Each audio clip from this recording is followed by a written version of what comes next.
Indonesia negara hukum. Assalamualaikum.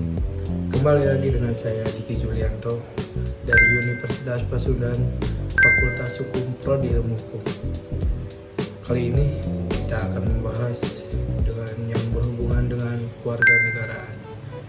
Saya ambil contoh seperti dalam judul video ini, yaitu hak dan kewajiban warga negara dalam kehidupan sehari-hari. Indonesia, negeri yang besar dan kaya akan budaya, berdiri kokoh di atas dasar perjuangan para pahlawan. Namun, perjuangan itu belum selesai. Kini, tugas kita sebagai warga negara adalah melanjutkan perjuangan itu dengan melaksanakan hak dan kewajiban dalam kehidupan sehari-hari. Sebagai warga negara Indonesia, kita semua memiliki hak dan kewajiban. Hak memberi kita perlindungan dan kesempatan, sedangkan kewajiban menuntut kita untuk berbuat baik demi kebaikan bersama. Dalam kehidupan sehari-hari, keduanya berjalan berdampingan, membentuk bangsa yang adil, makmur, dan beradab. Negara Indonesia bukan hanya tentang sebuah nama di mana tempat kita lahir, tetapi tentang bagaimana kita berperan. Kita memiliki hak yang harus dilindungi dan kewajiban yang harus dijalankan demi kemajuan bersama. Kita sering dengar soal hak dan kewajiban dalam negara, tetapi kadang kita bingung juga gimana penerapannya di kehidupan sehari-hari. Sebenarnya gampang banget. Misal, kita punya hak untuk berpendapat, tetapi juga wajib menghormati berpendapat orang lain. Seperti dalam Undang-Undang 1945 Pasal 27-31 yang berbunyi setiap warga negara Indonesia memiliki hak dan kewajiban yang harus dijalankan secara seimbang. Tanpa keseimbangan, kehidupan berbangsa kita bisa terganggu.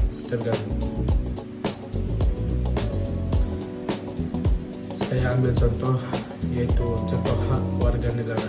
Yang pertama ada dari siswa yang bersekolah, yaitu mendapatkan hak pendidikan dijamin oleh negara agar setiap warga negara dapat berkembang.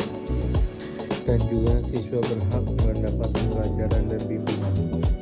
Siswa berhak memperoleh pengajaran dari guru yang kompeten serta bimbingan dalam mengembangkan potensi diri baik akademik maupun non-akademik.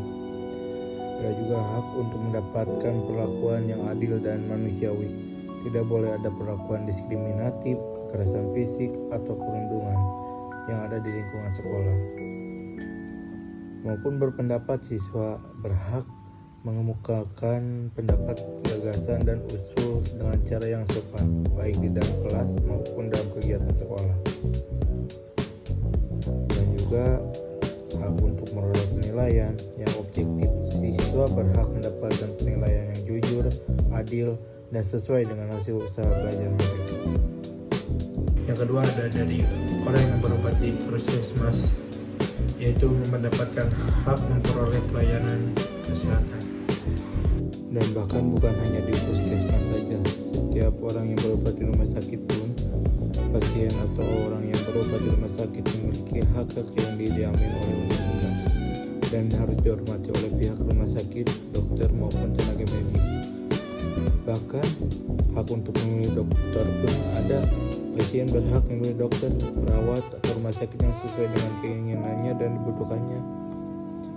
Adapun hak untuk menyampaikan keluhan atau pengaduan kepada dokter, hak untuk mendapatkan rincian, biaya pengobatan. Yang ketiga ada dari masyarakat ikut pemilu, yaitu hak untuk memilih dan dipilih dalam pemilihan umum. Dan bahkan hak untuk memilih pun dijamin oleh Undang-Undang 1945 Pasal 27 ayat 1 dan Pasal 43 ayat 1 Undang-Undang Nomor 39 Tahun 1999 tentang hak asasi manusia. Dalam konteks pemilu, ada juga setiap warga negara yang telah berusia 17 tahun atau sudah menikah berhak menggunakan hak pilihnya untuk memilih calon pemimpin atau wakil rakyat dalam pemilu. Maka dengan itu setiap warga negara yang memenuhi syarat berhak menjadi calon anggota legislatif, kepala daerah atau presiden atau wakil presiden sesuai dengan aturan yang berlaku dapat dipilih oleh masyarakat itu sendiri. Yang Yang keempat, ada dari warga menyampaikan aspirasi melalui forum atau media sosial dengan hak untuk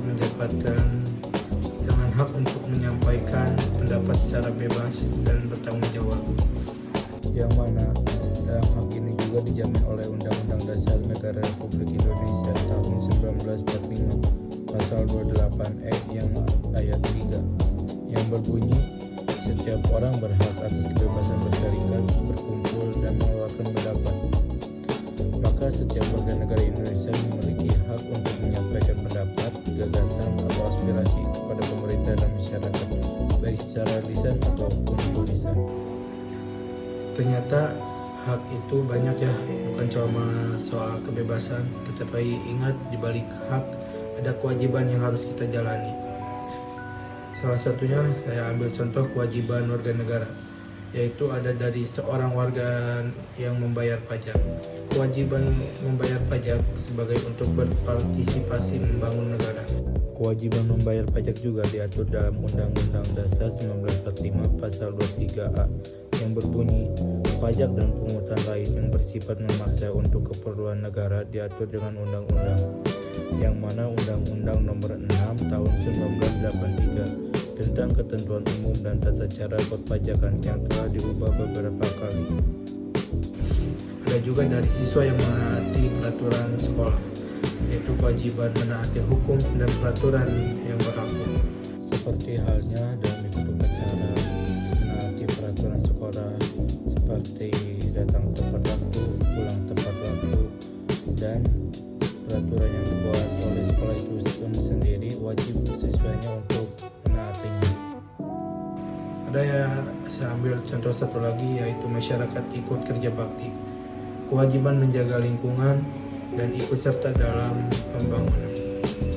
Yang mana kerja bakti itu merupakan salah satu bentuk nyata dari gotong royong dan partisipasi warga negara dalam menjaga kebersihan, keindahan, dan keamanan lingkungan. Kegiatan ini mencerminkan nilai-nilai Pancasila, terutama sila ketiga yaitu Persatuan Indonesia, dan sila kelima keadilan sosial bagi seluruh rakyat Indonesia.